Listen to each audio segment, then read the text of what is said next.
Alright, this is going to be kind of a tutorial on what are the best possible weapons that you can use to arm your settlers. Well, you want to give them, you run across combat armor, pick up the combat armor. Because when you fully blast it up, it gives them the best possible protection.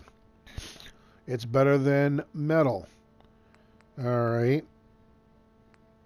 See, 16, 12, left arm. Here's a 20-20.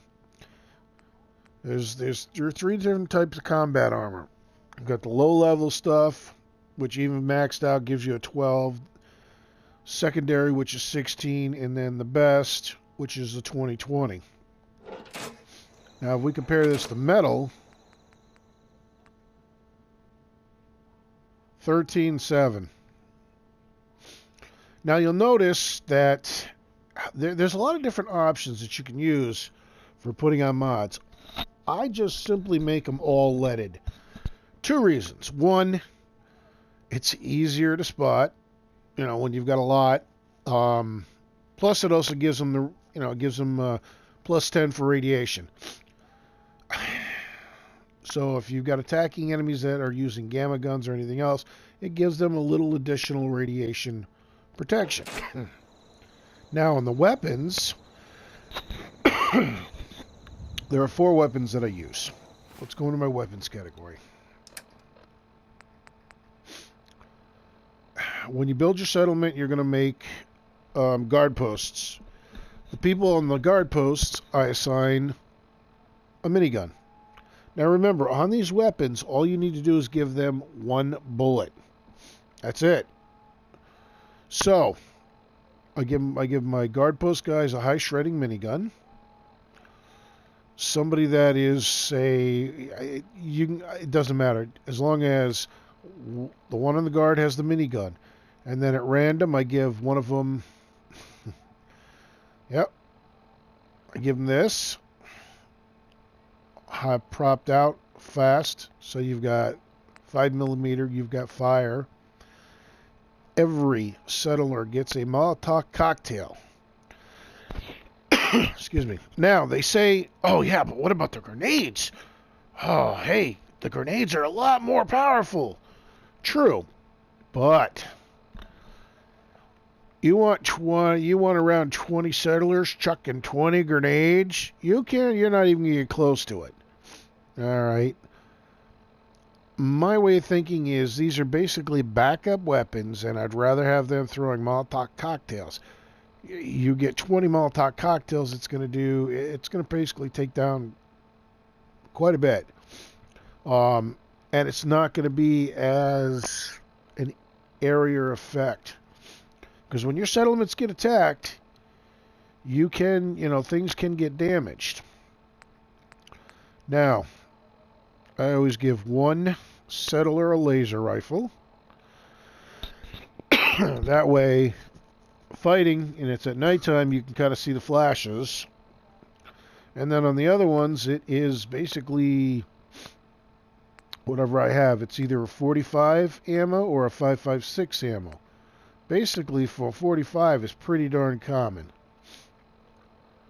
So, and if you bump it up, it does 112 damage. It's got a range of 191.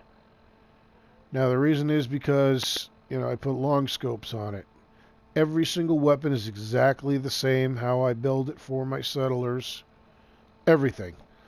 I take the most powerful receiver, best barrel, best stock, large mags, long scope, and a compensator. I used to put silencers on it, but I'd get to the village and be like, all I hear is, I'm like, all right, where the heck is it coming from? And it's the same thing for the 5.56. Now this does a little bit more damage. It does 119. Range is 191. So, again, does a little more damage. This is just a 5.56. As you can see on the right, highest advanced receiver, vented barrel, everything, max, and a long scope. So that way, and every single settler gets one of those, except for the ones that have the, you know, the minigun, the napalm, and the laser. And then everybody else, and like I said, it all depends on what I have. Now, when you build these things, building something good, I hope. here, this is your standard assault rifle right here. Basic standard assault rifle does a 69.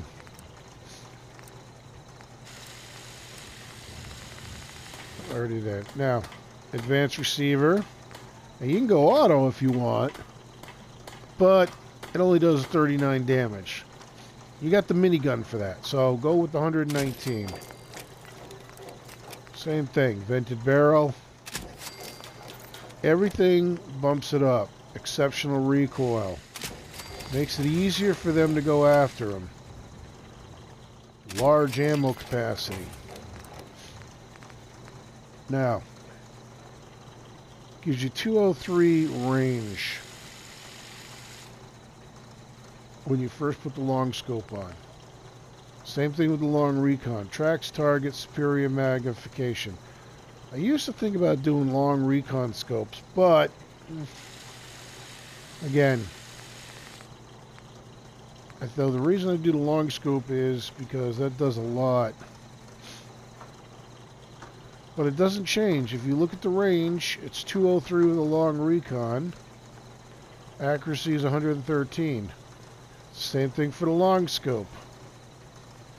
Only difference is 25.6 for weight, 25.2. So there's really no difference between the two of them, except if you don't have the materials, which in the beginning, you know, I really didn't when I started doing this. So I went with the long scope because the long recon is you use crystal fiber optics. So now I'm not going back and rebuilding all the weapons. And then our muzzles. Like I said, suppressor. Now the muzzle brake. Now if you look at this, if you put a muzzle brake on, it gives you 185. That's 191. That's 173 with the suppressor. So the suppressor also gives you less range. So I go with the compensator, which gives you pre-shot recoil, improved recoil. And it doesn't really drop it down that too much. As you can see, no muzzle, 203. That gives you 191. Gives them a better recoil. Again, makes them a little bit better. And there you go. That is the recoil, the full weapon. Now I've got two of them. Alright. Those are the best way ones you want to give to your settlers. That'll help protect your settlements and everything else. Alright. Let's put this up.